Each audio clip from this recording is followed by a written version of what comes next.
The restaurant was unusually quiet for a Friday night when Amara Williams stood behind the counter, trying to hold back tears that had nothing to do with the hot coffee that had just splashed her hand. Her shift was long, her feet ached, and her life outside these glass doors felt like a cycle of survival. A single mother, a college dropout, and a woman the world never looked twice at, Amara had learned to smile even when her world was falling apart. She wasn't just serving food, she was serving pieces of her soul every day to people who didn't even look her in the eyes, but that night, fate had reserved a table for her, a table that would change her life forever. Before you hear what happened next, please take a second to like, comment, share, and subscribe if you believe in kindness, second chances, and the power of doing good even when no one's watching. It was almost 8 p.m. when an elderly woman walked in, accompanied by a young man in an expensive black suit. The old lady moved slowly, clutching her cane, her eyes scanning the room with a mix of confusion and grace. Amara noticed something gentle yet distant in her eyes, the kind of silence that didn't come from shyness, but from a lifetime of not hearing the world. The man with her helped her sit down and spoke to the manager, his tone proud but rushed. He was clearly someone used to getting what he wanted. Amara overheard the manager whispering that the woman was Mrs. Evelyn Carter, the grandmother of Lucas Carter, one of the richest young businessmen in the city. The Carters owned the hotel next door, along with half the block's luxury properties. They were the kind of people who never crossed paths with someone like Amara, until that night. The manager nervously handed Amara their table card. "Be careful," he muttered. "She's deaf. And that's Lucas Carter. One mistake, and you're out." Amara nodded, clutching her notepad. Her heart raced. She had no training in sign language, at least, not in the way people expected.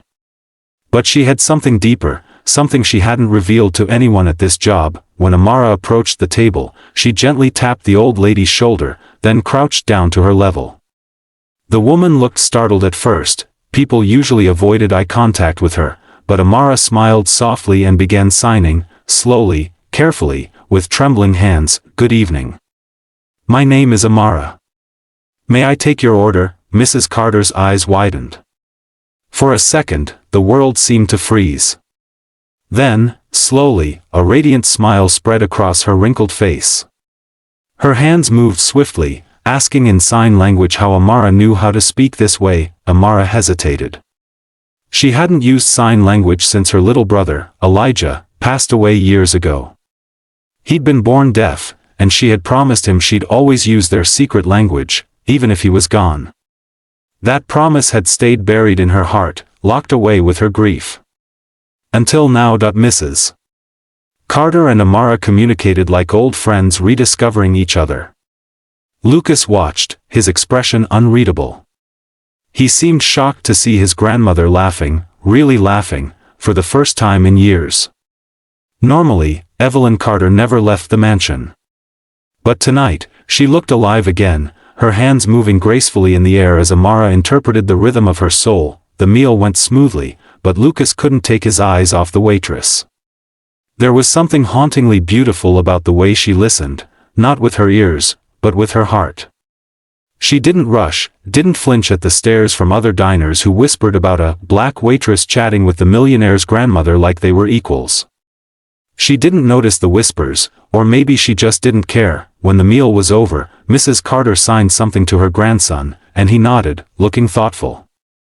They left quietly, but Amara noticed something strange, a folded napkin left beside the tip jar, with a simple note written in neat, trembling handwriting. "Thank you for speaking my world's language. Come see me."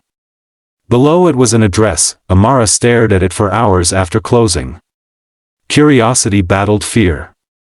Maybe it was nothing. Or maybe, just maybe, it was something more. The next morning, she stood outside the gates of the Carter estate, clutching her worn-out purse. The mansion looked like something out of a dream, golden gates, marble fountains, and guards who looked like they belonged to another universe. She almost turned back, but then the gates opened. Mrs. Carter was waiting on the porch with a smile that melted every ounce of Amara's hesitation. Inside, the mansion smelled of roses and old books. Mrs. Carter motioned for her to sit, then began signing slowly. "You have a gift," she said. "Not just your hands, but your heart. You listen to silence the way others listen to music." Tears welled in Amara's eyes. She didn't know what to say. Mrs. Carter continued, explaining how lonely she'd been since her hearing had faded and how no one, not even her grandson, could truly understand her world. "You," she signed, "made me feel seen again." Then, Mrs. Carter asked the question that would change everything. "What do you really want in life, Amara?" Amara hesitated. No one had ever asked her that. "A better life for my son," she whispered. "And a chance to finish nursing school." Mrs. Carter smiled, her eyes glistening. That afternoon, Lucas returned from a meeting and found the two of them laughing together over tea. He watched in disbelief as his grandmother, who rarely smiled, looked radiant, alive, almost youthful. When Amara left, Mrs. Carter told him firmly, "Hire her." Within a week, Amara was working at the Carter mansion as Evelyn's personal assistant and companion. It was more than a job, it was purpose. She helped the elderly woman with her daily routines, learned more advanced signing, and even began teaching Lucas how to communicate with his grandmother. Slowly, walls began to fall between the old woman and her grandson, and Amara became the bridge between their worlds, but not everyone in the Carter family welcomed her. Some whispered that she was only after money, others hinted she was overstepping her place. Amara ignored them, though the cruel comments stung. She knew why she was there, not for wealth, but for meaning. Weeks passed, and Lucas began to see Amara differently. Her kindness was effortless, her resilience magnetic. She worked quietly, never seeking praise, never asking for more than what she was given. One night, after dinner, Lucas found her sitting on the terrace with his grandmother, teaching her a lullaby in sign language. For the first time, he saw his grandmother cry, not from pain, but from joy, and that's when he realized, this woman, this waitress, had given them back something priceless, love. But fate wasn't done yet. One evening, Mrs. Carter collapsed in her garden. Amara found her unconscious and called for help, performing CPR until the ambulance arrived. Lucas was out of town, and the doctors later said that without Amara's immediate action, Evelyn might not have survived. When Lucas arrived at the hospital, his grandmother was awake, and the first thing she did was grab his hand and sign 2 words. "Trust her." When she was discharged, Mrs. Carter called Amara to her bedside. Her voice was weak, but her hands were steady. "I want to tell you something," she signed. "You saved me twice, once from loneliness, once from death. I have something to give you." Amara shook her head, tears spilling. "You've already given me everything." But Mrs. Carter only smiled and handed her a sealed envelope. Inside were documents, a scholarship fund in Amara's name, covering her entire nursing degree and her son's education. Lucas stood beside his grandmother, silent but deeply moved. "I thought wealth was power," he said softly.